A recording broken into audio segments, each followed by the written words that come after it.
দল করে অবৈধ সুযোগ সুবিধা নেওয়ার চিন্তাধারা, তাদের জন্য মনে হয় আগামীতে রাজনীতি করাটা কঠিন হবে। লুনা হবেই বলছেন যে আমার স্বামী ইলিয়াস আলী কোথায়, তাকে কিভাবে নির্মমভাবে হত্যা করে সাগরের পাড়ে ফেলে দেওয়া হয়েছিল। আমার সাবজেক্ট ছিল information science and library management. আমি সলিমুল্লাহ মুসলিম হলের শিক্ষার্থী ছিলাম। আমরা স্টুডেন্ট লাইফ থেকেই আমরা শহীদ প্রেসিডেন্ট জিয়াউর রহমানের জীবনী পড়তাম, যে একজন সফল রাষ্ট্রপতি হিসেবে কি করে তিনি দেশ পরিচালনা করেছেন। ওনার সততা, ওনার আদর্শ, ওনার দেশপ্রেম, ওনার ধর্মভীরুতাই আমাদেরকে আসলে এই ছাত্র দলের রাজনীতি নিয়ে এসেছে। ওনার জীবনী পড়ে, ওনার সম্পর্কে জানার পরে ছাত্রদল ওনার নিজের হাতের তৈরি করা একটা সংগঠন। এইভাবেই আমাদেরকে ওনাকে জেনে শুনে বুঝেই শহীদ প্রেসিডেন্ট জিয়াউর রহমানের আদর্শে উজ্জীবিত হয়েই আমাদের ছাত্রদলের, বাংলাদেশ জাতীয়তাবাদী ছাত্রদলের রাজনীতিতে আসা। আমি ঢাকা বিশ্ববিদ্যালয়ে 11-12 সেশনের শিক্ষার্থী। আমার সাবজেক্ট ছিল information science and library management. আমি সলিমুল্লাহ মুসলিম হলের শিক্ষার্থী ছিলাম।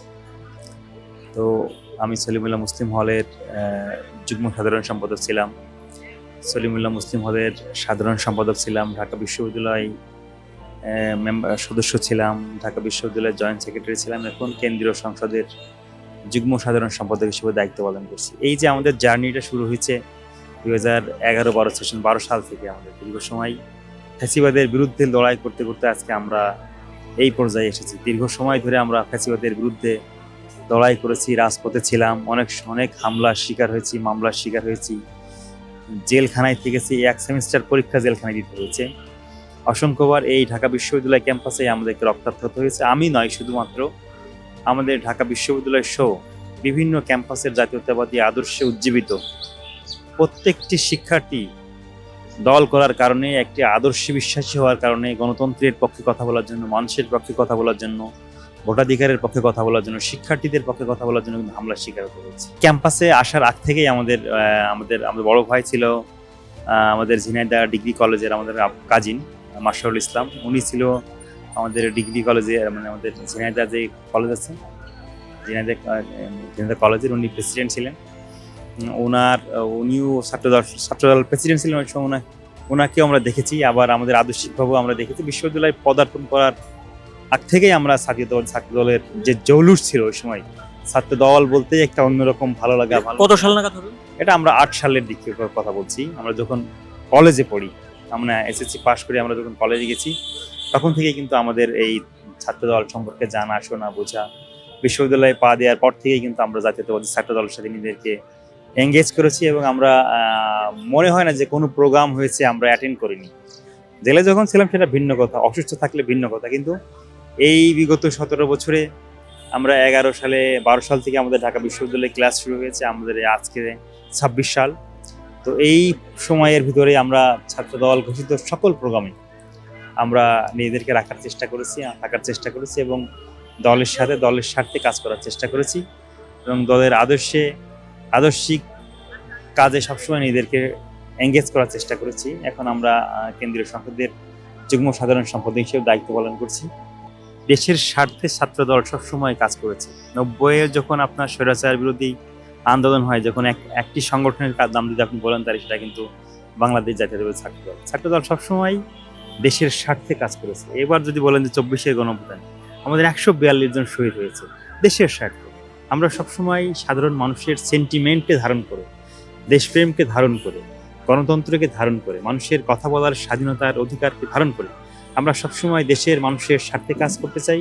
এটাই ছাত্রদলের অন্যতম প্রধান বৈশিষ্ট্য। ছাত্রদল দক্ষিণ এশিয়ার সর্ববৃহৎ ছাত্র সংগঠন।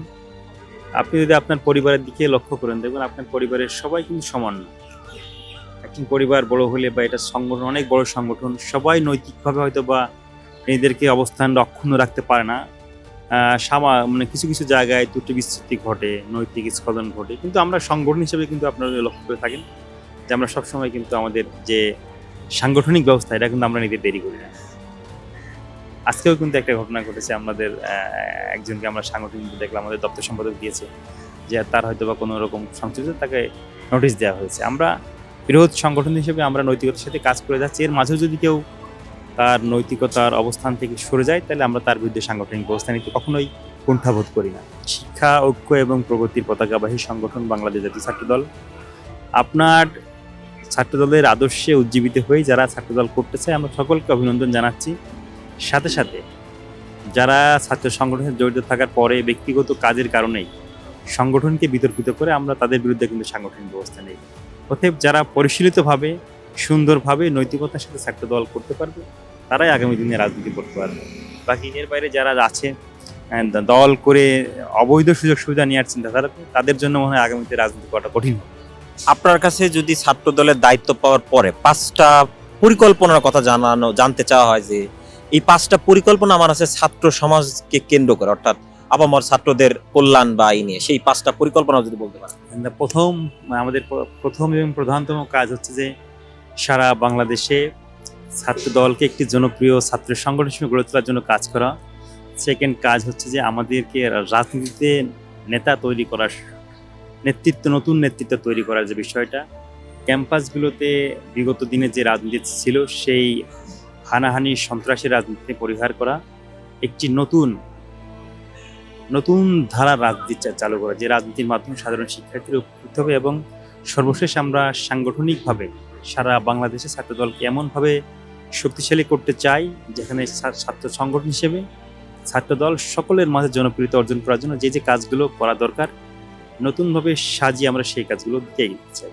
আমাদের তো আমরা ক্যাম্পাসে পথ চলার কারণে ঢাকা বিশ্ববিদ্যালয়ের শিক্ষার্থীরা এই ক্যাম্পাসে 5বার হামলার শিকার হয়েছে, 6 মাস 27 দিন জেল কেটেছে।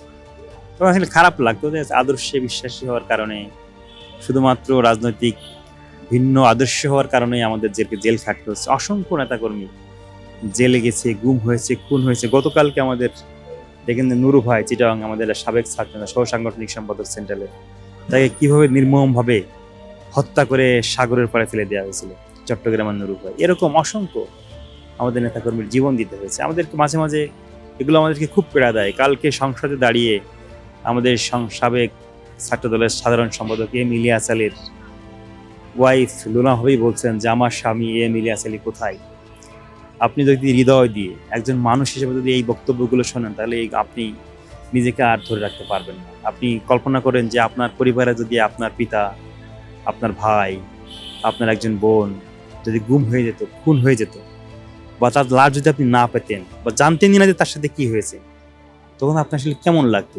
এইগুলো যখন আমাদের খুব কাছের মানুষের যখন এরকম ঘটনা আমরা শুনি, রাতে ঘুমানোর সময় আমরা ভাবি যে আসলে এই ঠিক ঘটনাটা আমার সাথে হতে পারত, আমিও আজকে না মিসিং এর তালিকায় থাকতে পারতাম, মারা যেতে পারতাম, গুম হতে পারতাম, গুম হইতে পারতাম, হয়তোবা আর এই দাঁড়িয়ে কথা বলা হতো না।